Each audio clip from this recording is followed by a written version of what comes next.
ನಮಸ್ಕಾರಗಳಿರಿ. Stock market Kannada ಚಾನಲ್ಗೆ ಸ್ವಾಗತ ಸುಸ್ವಾಗತ. ಹೇಳಿದ ವಿಡಿಯೋದಲ್ಲಿ ಒಂದು ಹೈ ಡಿವಿಡೆಂಡ್ ಸ್ಟಾಕ್ ಬಗ್ಗೆ ಕವರ್ ಮಾಡ್ತಾ ಇದ್ದೀನಿ.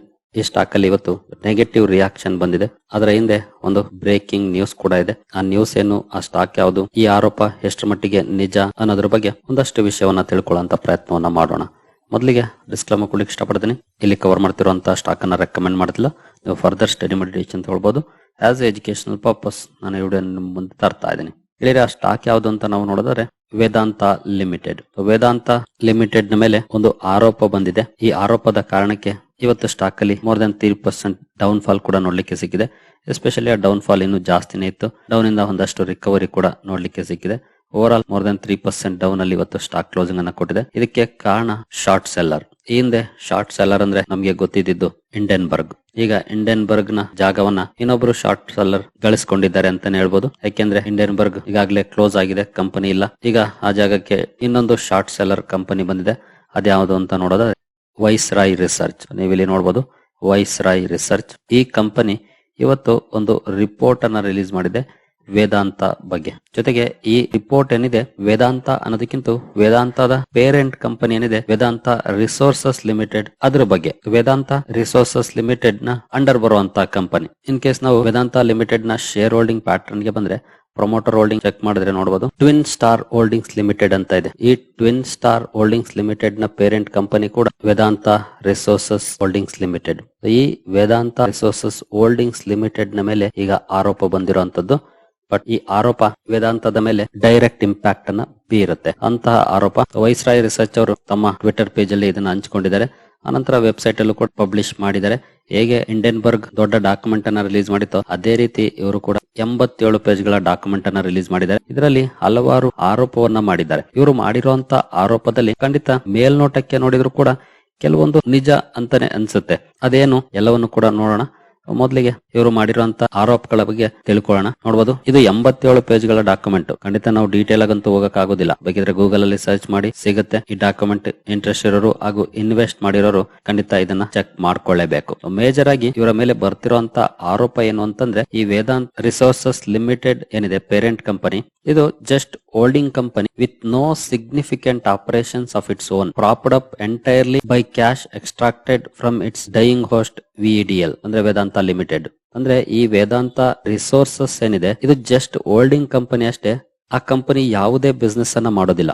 ಅದರ ಆಪರೇಷನ್ಸ್ ಗೆ ವೇದಾಂತದ ಹಣವನ್ನ ಬಳಸ್ತಿದೆ ಅನ್ನುವಂತ ಆರೋಪವನ್ನ ಇವರು ಮಾಡಿದ್ದಾರೆ. ಈ Vedanta resources limited systematically draining VEDL ಅಂದ್ರೆ ವೇದಾಂತ ಲಿಮಿಟೆಡ್ ನ ಹಾಳು ಮಾಡ್ತಿರೋದೇ ಈ VRL ಅಂತ ಹೇಳ್ತಿದ್ದಾರೆ, ಅಂದ್ರೆ Vedanta resources limited. VEDL business wise decent company, ಆದ್ರೆ ಅದನ್ನ ಹಾಳು ಮಾಡ್ತಿರೋದು ಈ ಹೋಲ್ಡಿಂಗ್ ಕಂಪನಿ ಅನ್ನುವಂತ ಆರೋಪವನ್ನ ಮಾಡ್ತಿದ್ದಾರೆ. ಜೊತೆಗೆ ಇವರು ಇದನ್ನ ಒಂದು ಪೋಂಜಿ ಸ್ಕೀಮ್ ತರ ಆಪರೇಟ್ ಮಾಡ್ತಿದೆ ಅನ್ನುವಂತ ಆರೋಪವನ್ನ ಮಾಡಿದ್ದಾರೆ.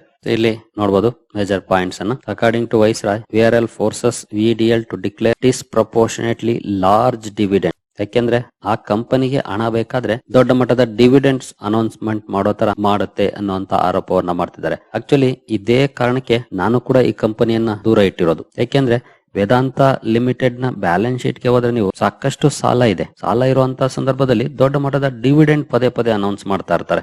ಯಾಕೆ ಅನೌನ್ಸ್ ಮಾಡಬೇಕು? ಡಿವಿಡೆಂಡ್ ಕೊಡೋ ಬದಲಿಗೆ ಕಂಪನಿಯ ಸಾಲವನ್ನ ತೀರಿಸಿ ಬ್ಯಾಲೆನ್ಸ್ ಶೀಟ್ ಸ್ಟ್ರಾಂಗ್ ಮಾಡಬಹುದಲ್ಲ.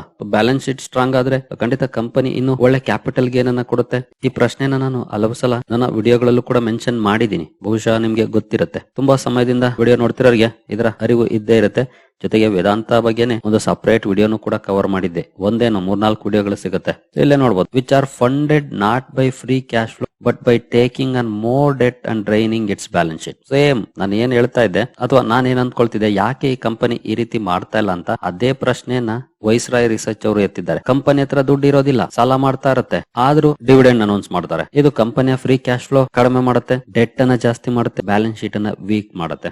ಇದನ್ನೇ ವೈಸ್ ರಾಯ್ ರಿಸರ್ಚ್ ಅವರು ಕೂಡ ಮೆನ್ಷನ್ ಮಾಡ್ತಾರೆ. ಜೊತೆಗೆ to service its own debt burden, VRL is systematically draining VEDL, forcing the operating company to take an ever increasing leverage and deplete its cash reserves. ಅಂದ್ರೆ ಈ Vedanta resources ನ debt service ಮಾಡ್ಲಿಕ್ಕೆ VEDL ಇಂದ loan ತಗೊಳ್ತಿದ್ದಾರೆ. ಅಂದ್ರೆ ವೇದಾಂತ limited ಇಂದ ತಗೊಂಡು ಅದನ್ನ dividends ಮೂಲಕ ಆ ಕಂಪನಿಗೆ ಟ್ರಾನ್ಸ್ಫರ್ ಮಾಡಿ, ಯಾಕಂದ್ರೆ ಹೋಲ್ಡಿಂಗ್ ಕಂಪನಿ ಅಲ್ಲ, ಡಿವಿಡೆಂಡ್ ಕೊಟ್ರೆ ಕಂಪನಿ ಅಲ್ಲಿಗೆ ಹೋಗೋದು. ಈ ರೀತಿಯಾಗಿ ಮಾಡಿ ಈ ಕಂಪನಿಯನ್ನ ವೀಕ್ ಮಾಡ್ತಿದ್ದಾರೆ ಅನ್ನುವಂತ ಆರೋಪವನ್ನ ಮಾಡಿದ್ದಾರೆ. ಜೊತೆಗೆ ಫ್ರಾಡ್ ಅಲಿಗೇಷನ್ಸ್ ಕೂಡ ಮಾಡಿದ್ದಾರೆ.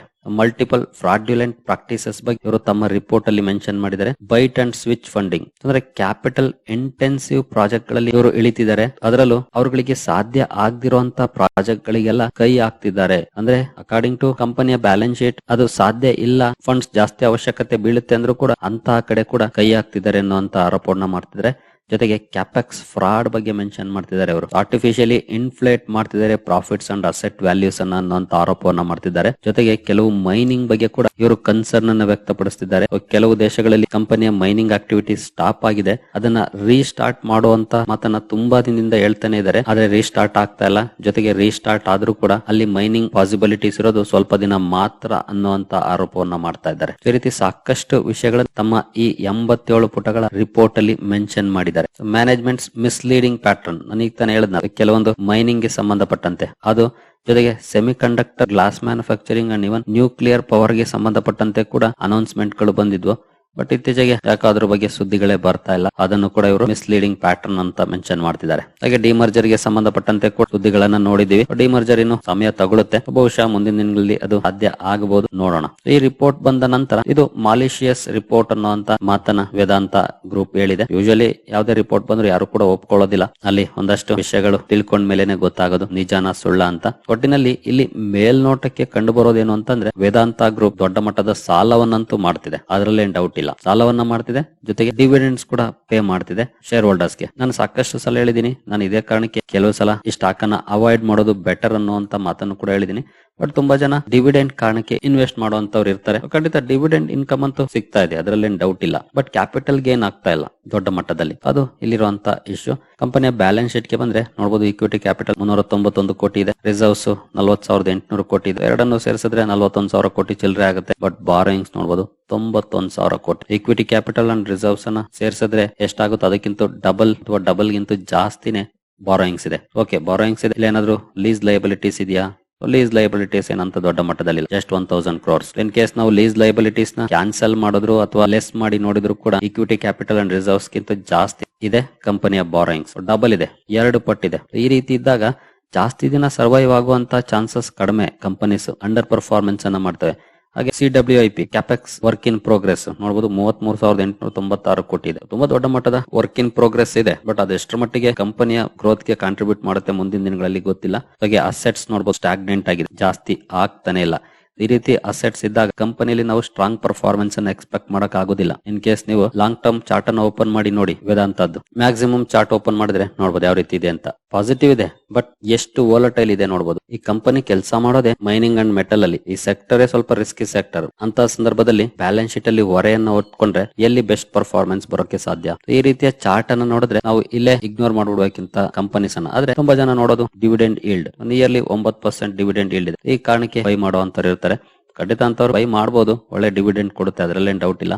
ಬಟ್ ಕ್ಯಾಪಿಟಲ್ ಗೇನ್ ಕೊಡುವಂತ ಚಾನ್ಸಸ್ ಕಡಿಮೆ. ಫಾರ್ ಎಕ್ಸಾಂಪಲ್ 400 ರೂಪಾಯಿ ನೀವು ಇನ್ವೆಸ್ಟ್ ಮಾಡಿದ್ರಿ ಅಂದ್ರೆ ಬಹುಶಃ 2 ವರ್ಷದಲ್ಲಿ ನಿಮ್ 400 ರೂಪಾಯಿ ಡಿವಿಡೆಂಡ್ ಮೂಲಕನೇ ಬಂದ್ಬಿಡಬಹುದು. ಬಟ್ ಸ್ಟಾಕ್ ಮಾತ್ರ ಎಲ್ಲಿರುತ್ತೋ ಅಲ್ಲೇ ಇರುತ್ತೆ. ಆ ರೀತಿಯ ಪರ್ಫಾರ್ಮೆನ್ಸ್ ಅನ್ನು ಮಾಡ್ತಾ ಇದೆ ಕಂಪನಿ ಅಂತ ಹೇಳ್ಬೋದು. ಅಸೆಟ್ಸ್ ಈ ರೀತಿ ಸ್ಟಾಗ್ನೆಂಟ್ ಆಗಿದ್ದಾಗ ನಾವು ಬೆಸ್ಟ್ ಪರ್ಫಾರ್ಮೆನ್ಸ್ ಅನ್ನ ಎಕ್ಸ್ಪೆಕ್ಟ್ ಮಾಡಕ್ ಆಗೋದಿಲ್ಲ. ಅಸೆಟ್ಸ್ ಜಾಸ್ತಿ ಆಗ್ತಿದೆ ಅಂದ್ರೆ ಕಂಪನಿ ತನ್ನ ಬಿಸ್ನೆಸ್ ಅನ್ನ ಎಕ್ಸ್ಪಾನ್ಷನ್ ಮಾಡ್ಕೊಳ್ತಾ ಹೋಗ್ತಾ ಇದೆ ಅಂತ ಅಂದ್ಕೊಳ್ಬಹುದು. ಒಂದಷ್ಟು ಎಕ್ಸ್ಪಾನ್ಷನ್ ಮಾಡಿದ್ರು ಕೂಡ ಇವ್ರುಗಳಿಗೆ ಡಿವಿಡೆಂಡ್ ಪೇ ಮಾಡಕ್ಕೆ ಶಾರ್ಟೇಜ್ ಆಗ್ತಾ ಇದೆ ಅಮೌಂಟ್. ಇನ್ನು ಇನ್ನೂ ಒಂದು ಪಾಯಿಂಟ್ ಅನ್ನ ಮೆನ್ಷನ್ ಮಾಡಿದರೆ, ಇವರ ಇಂಟ್ರೆಸ್ಟ್ ಪೇಮೆಂಟ್ ಬಗೆಗಿನ ಮಾಹಿತಿ ಏನಿದೆ ಅದು ಮ್ಯಾಚ್ ಆಗ್ತಿಲ್ಲ ಅಂತ. ಇಲ್ಲೇ ನೋಡಬಹುದು, irreconcilable interest expenses. Vedanta's interest expenses vastly exceed its reported note rates and continues to increase despite pay downs and restructuring. ಈ ಕಂಪನಿ ಏನ್ ರಿಪೋರ್ಟ್ ಮಾಡ್ತಾ ಇದೆ ಅದನ್ನ ಎಕ್ಸೀಡ್ ಆಗ್ತಿದೆ ಇಂಟ್ರೆಸ್ಟ್ ಪೇಮೆಂಟ್ಸ್, ಜೊತೆಗೆ ಇನ್ಕ್ರೀಸ್ ಆಗ್ತಾನೆ ಹೋಗ್ತಾ ಇದೆ. ಪೇ ಮಾಡಿದ್ರು ಕೂಡ ಇನ್ಕ್ರೀಸ್ ಆಗ್ತಿದೆ ಅನ್ನುವಂತ ಆರೋಪವನ್ನ ಮಾಡ್ತಾ ಇದ್ದಾರೆ. ಇದು ಹೇಗೆ ಒಂದಕ್ಕೊಂದು ಮ್ಯಾಚ್ ಆಗ್ತಿಲ್ಲ ಅನ್ನುವಂತ ಮಾತನ್ನ ಇವರು ಹೇಳ್ತಿದ್ದಾರೆ ತಮ್ಮ ರಿಪೋರ್ಟ್ ಅಲ್ಲಿ. ಖಂಡಿತ ನನಗೆ ವೇದಾಂತ ಗ್ರೂಪ್ ಅಲ್ಲಿ ಇರುವಂತದ್ದು ಒಂದೇ ಒಂದು ಯಕ್ಷ ಪ್ರಶ್ನೆ ಅಂದ್ರೆ, ಇವರು ಡಿವಿಡೆಂಡ್ ಪೇ ಮಾಡೋ ಬದಲಿಗೆ ತಮ್ಮ ಡೆಟ್ ಅನ್ನ ಕಡಿಮೆ ಮಾಡ್ಕೊಂಡ್ರೆ ಬಹುಶಃ ಒಳ್ಳೆ ರಿಟರ್ನ್ಸ್ ಅನ್ನ ಕೊಡಬಹುದೇನೋ ಕಂಪನಿ. ಇನ್ನೊಂದು ಆರೋಪ ಕೂಡ ಇದೆ, ಯೂಶುವಲಿ ಈ ಮುಂಚೆಯಿಂದನೂ ಕೇಳಿಬರುವಂತ ಆರೋಪ, ಪ್ರಮೋಟರ್ಸ್ ಗೆ ದುಡ್ಡಿನ ಅವಶ್ಯಕತೆ ಯಾವಾಗೆಲ್ಲ ಇರುತ್ತೋ ಅವಾಗೆಲ್ಲ ಅವರು ಡಿವಿಡೆಂಡ್ ಅನೌನ್ಸ್ ಮಾಡ್ಕೊಳ್ತಾರೆ ಅಂತ. ಇದು ಬಾಯ್ಮಾತಿನಲ್ಲಿ ಬರುವಂತ ಆರೋಪ, ಒಳಗಡೆ ಸತ್ಯ ಇದೆಯೋ ಇಲ್ವೋ ಗೊತ್ತಿಲ್ಲ. ಬಟ್ ಈ ವೈಸ್ರಾಯ್ ರಿಸರ್ಚ್ ನ ರಿಪೋರ್ಟ್ ಆಲ್ಮೋಸ್ಟ್ ಅದೇ ಕ್ವಶನ್ ಅನ್ನ ಸ್ಟ್ರೆಸ್ ಮಾಡ್ತಿದೆ ಅಂತಾನೆ ಹೇಳ್ಬೋದು.